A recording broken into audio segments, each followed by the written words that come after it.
Here are my drowned daffodils. I almost feel like it's a real life Van Gogh. Hello everyone, welcome back. So today's Monday. I've had a bit of a productive day really. Bits and bobs, but nothing greatly interesting to show. But now I'm going to have a go at making some dandelion fritters because there are so many dandelions in the garden and I've never had one. I've never tried them, so let's give them a go.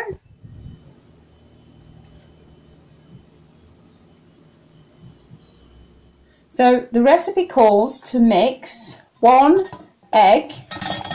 Oh, give that a bit of a whisk. Right, with 1 cup of milk. Okay, and 1 cup of flour. Oh God, I hope my jug's big enough. Oh, just about.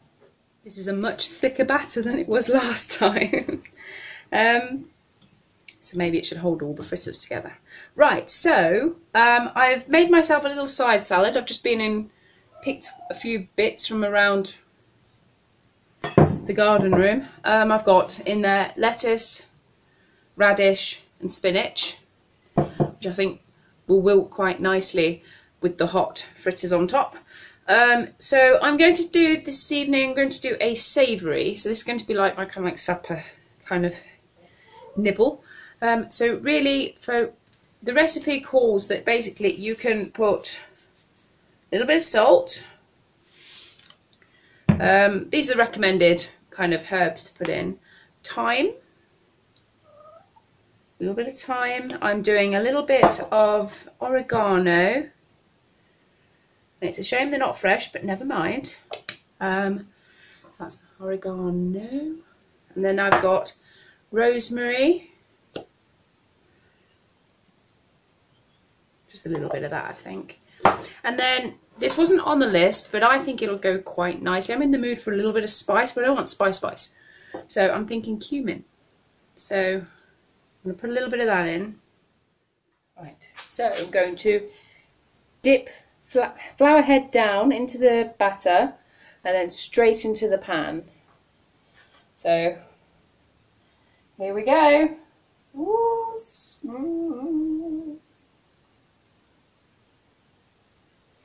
and then straight into the pan. Oh, sizzle!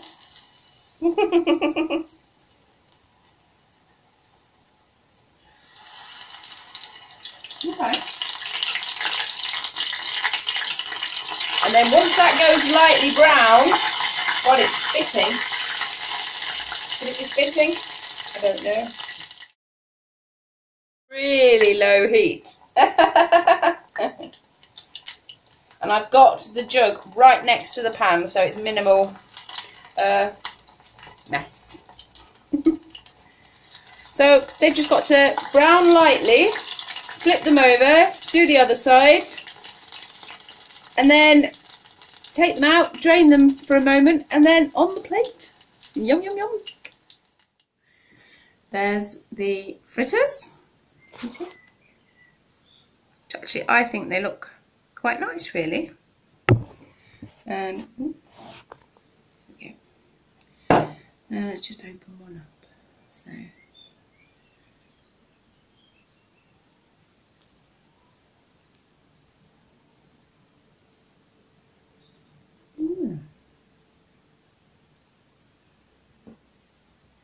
here we go.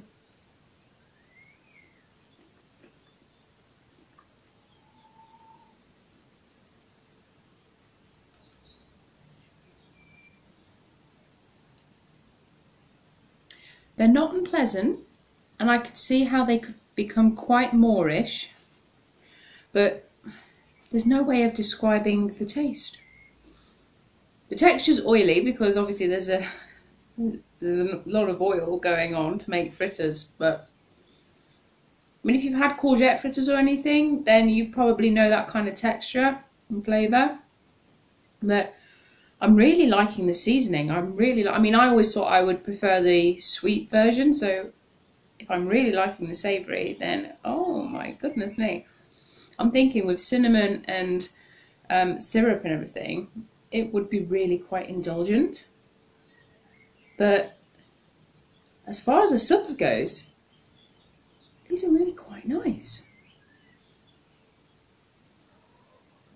Okay, I'm going to tuck in now. See you later.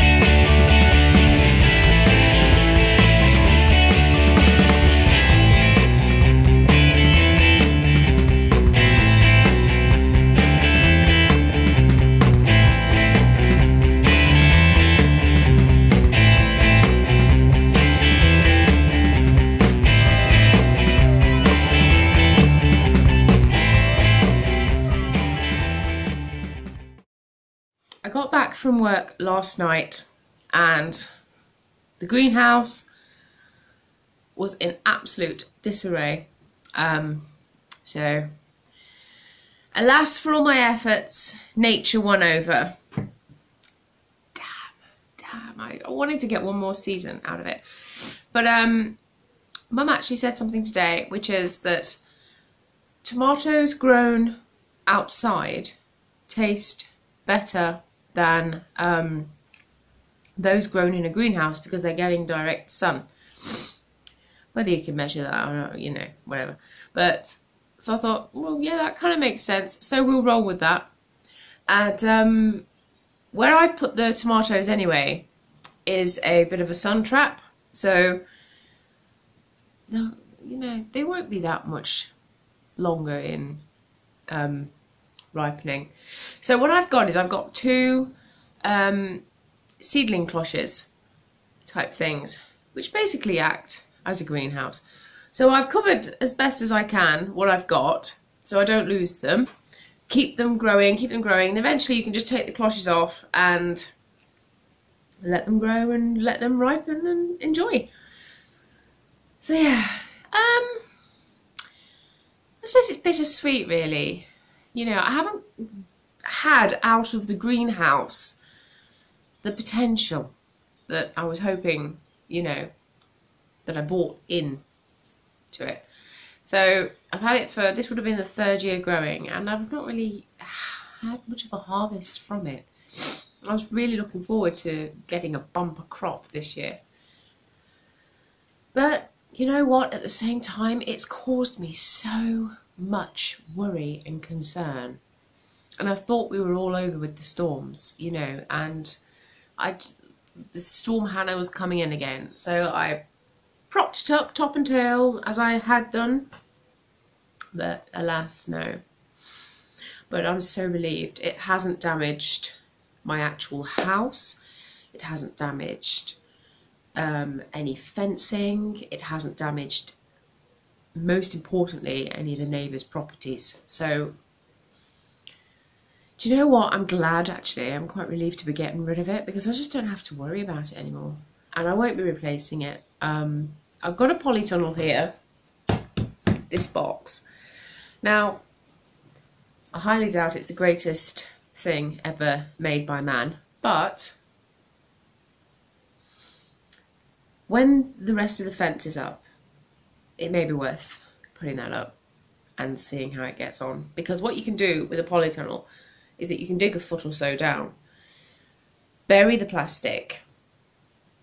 If the frame has to go, then, you know, you have to do what you do, don't you? But bury the plastic, earth it all back up, and theoretically that doesn't go anywhere because the plastic is so buried by nature that the winds don't cause too much of a problem. So, yeah. But never mind.